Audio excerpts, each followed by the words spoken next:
ma'ruf ke dalam jamaah itu supaya bapak-bapak sekalian aktif melihat sesuatu yang sekiranya tidak pas saudara kita nasihati ya, jangan kalah dengan sopir becak. Ada cerita aktual di Jogja itu ada sopir becak, itu kalau menjot ke depan, nah, terus roda belakang 1, depan 2, yang diboncengkan, yang dibawa itu mahasiswi IAIN berjilbab. Sopir becaknya tanya, Mbak kuliahnya di mana? Saya di IAIN Mbak. Mbak juga ngaji Quran hadis, di IAIN dipelajari Quran, diartikan, diterangkan, diajari gitu enggak Mbak? Oh tidak Pak, di sana itu dipotong-potong, ada fikih, tauhid, ada bahasa Arab, jadi tidak langsung tafsir Quran. Oh salah itu Mbak. Kalau Mbak itu gitu nanti nggak bisa benar ibadahnya. Padahal Rasul bersabda, man ngamilah rodun. Sopir becak itu cuma modal man ngamilah rodun itu berani amar ma'ruf nahi mungkar. Artinya apa itu Pak? Barang siapa yang ngamal tidak sesuai dengan yang dikerjakan Nabi ditolak. Itu jelas hadisnya itu man ngamilah rodun. Nah terus saya ngajinya kemana Pak? Oh kalau kamu mau menemui silahkan ke pos mencari namanya Pak Kastolan. Nanti Mbak akan diajari. Mencari betul mahasiswi itu, ketemu betul dengan Pak Kastolan. Ini Pak Kastolan ada. Ketemu ngaji sampai insaf, hanya modal man ngamilah rodun. Oh, coba pada luar biasa coba. Man ngamilah rodun ini wani amar ma'ruf kok. Sing hafal wa mayuti ilaha wa rasul itu dan rawani itu bagaimana? Ada lagi tidak bisa membaca Quran. Kamu kalau taat Allah Rasul masuk surat tidak masuk neraka. Tidak percaya buka surat Nisa ayat 13. Nah mana? Bukaan sendiri kalau saya buka kamu tidak percaya paling-paling. Silakan buka. Kalau tidak tanya pada orang lain. Kalau saya buka paling kamu tidak percaya. Karena dia tidak bisa buka. Itu mau ngaji loh yang diajak begitu itu coba. Saudaramu balik kok takut amar ma'ruf itu bagaimana? Nah itu. Apalagi zaman sekarang memang amar ma'ruf itu kadang-kadang ya berat resikonya. Begitu kan? Padahal zaman dahulu aja belum zaman akhir banget sudah ada apa namanya kalimat bahasa Arab. Wa hadza zamanus sadri man laka billati kaqadatin ala jamarin fatanju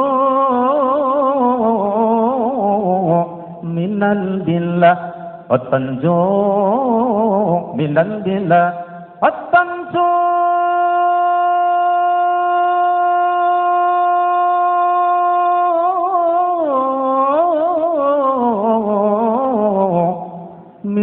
billah.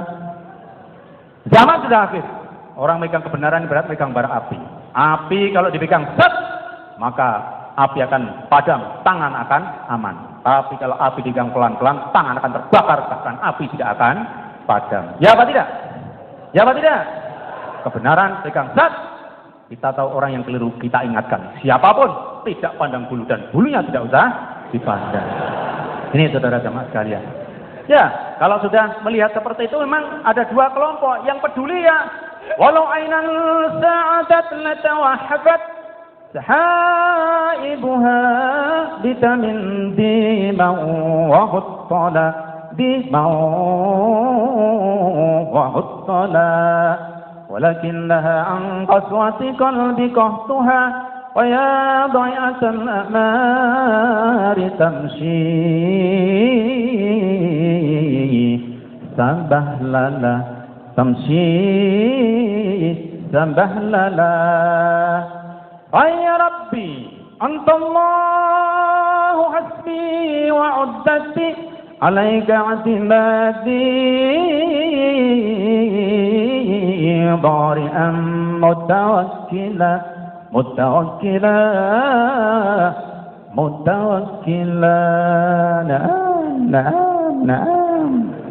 orang yang peduli melihat zaman yang sudah rusak, banyak pelanggaran, banyak kemaksiatan, maka paling tidak dia air mata akan keluar baik dengan deras maupun pelan-pelan. Tapi orang yang tidak peduli dengan masalah lingkungan jamaah, lingkungan kebenaran, lingkungan agama, dia masa bodoh, maka dia hatinya kering. Bahkan dia berjalan sabah lala, tidak ada manfaatnya apa-apa.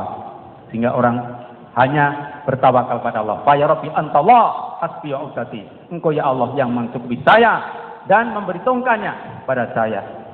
Dan saya adalah hanya bersandar kepadamu dan tawakal kepadamu ya Allah. Itu bapak-bapak dan saudara sekalian.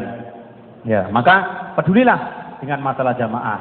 Nah, lanjut. An amarin qala Nabi sallallahu alaihi wasallam Oh, belum.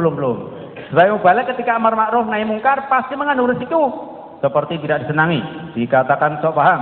Untuk sebagai mubalik harus sabar dan tabah, tidak perlu takut dan tetap berani menasihati siapapun, baik itu royah biasa, pengurus, agnia yang punya kedudukan dan lain-lain. Apabila tidak berani menyampaikan kebenaran berarti dayus dan tidak masuk surga, sebagaimana hadis bahwa ini an amrin qala Nabi sallallahu alaihi wasallam la yadkhulul jannata dayus. Bukan dayus loh ya, dayus ya, tidak masuk surga orang yang dayus. Jadi amar ma'ruf pada siapa saja. Tempo ndar mandit dilapori, ini ada yang tidak pernah mengaji, siapa tahu? Oh dia, loh akhirnya aku tidak berani aku. Pak Yai aja yang nasihat. Loh kamu tuh sudah saya tunjuk, kamu saja. Saya sudah nasihati tapi tidak ada perhatian, Pak Yai saja yang mandi. Ya sudah kamu saja, kamu sudah saya tunjuk. Karena dianya juga takut. Jadi rata-rata kalau yang melanggar itu agnia, rata-rata tidak berani nasihat, apalagi itu balik tugas. Bahkan agnia itu yang sering ngasih ukro. Ya kan? Tapi kalau orang miskin yang jarang-jarang ngaji, semua nerobos. Yang bukan gaweannya tim kematian juga ikut nerobos ke sana. Ngaji kamu gimana? Nggak ngaji itu dosa ini tim kematian baru mulai ngopo. Soalnya orang miskin. Kalau orang yang nggak ngaji, yang nggak tahu, yang nggak punya, wah semua ikut nasihati. Tapi kalau orang kaya kadang-kadang tidak berani. Ya apa tidak? Ya apa tidak? Ya apa tidak? Teman takut imalah medina aku gitu. Ya apa tidak? Itu jangan sampai terjadi. Orang kaya itu kelebihannya hanya banyak hartanya. Itu aja. Orang miskin masalahnya hanya tidak punya harta. Itu aja kok repot. Perbedaan tidak begitu jauh, cuma punya dan tidak punya. Berarti hanya tidak selisihnya itu kok. Nah ini. Ya cobalah mubalik berani. Jangan punya pikiran kalau saya berani nasihat saya nanti jadi enggak. Enggak, apa-apa itu silakan prasangka yang baik, husnudon billah. Ternyata agnia itu setelah diterobos, dikasih tahu, diterangkan, ternyata menerima dengan baik, bahkan dikasih hadiah. Iya, saya pernah kok, ya ada orang ngomong keliru ngomongnya terus minta dinikahkan lagi. Setelah minta dinikahkan, ya saya nikahkan lagi, saya diundang kok untuk menikahkan itu. Saya dikasih apa? Kunci tok. Kunci. Tapi harganya berapa? Ya 160-an juta wong mugi motor gede isinya ya. Ini Pak Taibun saya tidak punya amplop, ini aja dibawa pulang. Ya coba ini dapet tok lho. Cerita lho rak dum-dum lho ya enggak cuma motornya juga cuma satu. Nah, itu bejone mubalik itu begitu itu. Cari yang punya mugi dinasehati biar dikasih motor gede. Itu mau ada rezekinya sendiri-sendiri ya, jangan iri. Itu cerita dari saya. Fa'ama binikmati rabbika fahadits. Enggak ada wandumno itu enggak ada ya. Sudah fa'ama binikmati rabbika fahadits. Montore sisi dipoteng-poteng ya enggak cukup nanti. Nah, ini. Ana bi Sa'idin qala Rasulullah sallallahu alaihi wasallam. La yakiru ahadukum nasau qala ya Rasulullah, kaifa yakiru ahadun nafsah? Qala yara amrulillah alaihi fihi maqalan tsumma la yaqulu fihi fa yaqulu Allah azza wa jalla lahu yaumil qiyamah ma manaka an taqula fi kadza wa kadza fa yaqulu khasyatun nas fa yaqulu fa iya kun ta haqqa an takhsha. Janganlah salah satu kalian merendahkan pada dirinya sendiri.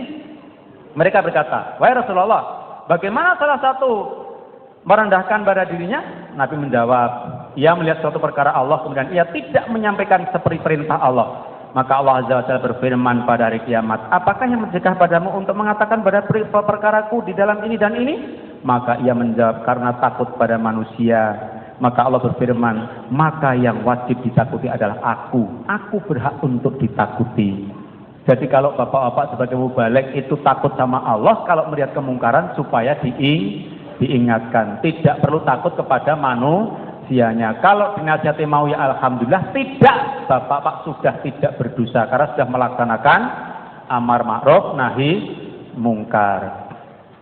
Barang siapa yang sanggup melakukan amar ma'ruf nahi mungkar, maka merekalah yang mengajak dan yang diajak akan meroleh keberuntungan. Hidupnya di dunia mendapat bimbingan, pertolongan dan ridhonya, dan di akhirat diberikan kehidupan yang baik, digolongkan orang-orang solih dan dimasukkan ke dalam surga. Contoh amar ma'ruf nahi mungkar. Ketika melihat jamaah berpakaian tidak sesuai dengan syariat, seorang mubalik berani menasihati. Saya punya teman berani, tapi ya beraninya luar biasa. Ada perempuan naik kendaraan pakai pakaian terlalu ketat, beli bensin, joyak di pom bensin itu loh. Kamu jamaah mah, jamaah ini. Kamu ngerti tidak? Pakan itu pakan, bukan pakan orang iman itu. Ngerti tidak kamu? Orang beli bensin loh, mari habis sama itu. Yang jual bensin gelongok, bisa apa nih? Kamu marah-marah bapak kan? Ini pakan untuk ketat, ngerti tidak kamu? Potong tubuh kelihatan semua. Jamaah apa kamu itu? Ya ini berani tapi terlalu berani namanya ya kan. Ya berani tapi iramanya tidak pas. Sehingga perempuan itu kelerak, bingung ini siapa datang-datang ngelabrak dengan saya. Kok kayak malaikat tapi bukan ya kan. Nah ini ya iramanya tidak seperti itu, dipanggil dengan cara yang baik. Lah contohnya seperti apa? Mbak, sini jangan berempat, jangan berdua. Kamu sebetulnya pakaianmu bagus loh. Tapi lebih bagus lagi kalau pakaianmu itu lebih besar. Ukuranmu itu sebenarnya ukuran punya adikmu yang paling kecil itu, jangan dipaksa. Dan itu bukan menutup aurat karena postur tubuhmu tampak. Kalau tampak sudah nggak begitu menarik. Kalau kamu tidak tampak malah jadi tanya-tanya besar. Seperti apa ya tidak tampak itu? Bagus itu, ya. Dan itu bukan nutup aurat. Ya pelan-pelan. Ya bagaimana biar bisa sadar. Tidak ditembak langsung di tengah jalan, dimarah-marah sampai pelongo, malah sing ngisi bensin ngantek nyentor ki ngon-rono-rono karo-karan. Delok sing muring-muring juga. Bolongane orang ngon bolongan bensin kok disuri rono-rono saking delok. Gumune ontek kok muring-muring bapak kian ya apa ini. Ya. Mohon maaf Pak, kenapa ini saya ambil contoh seperti ini?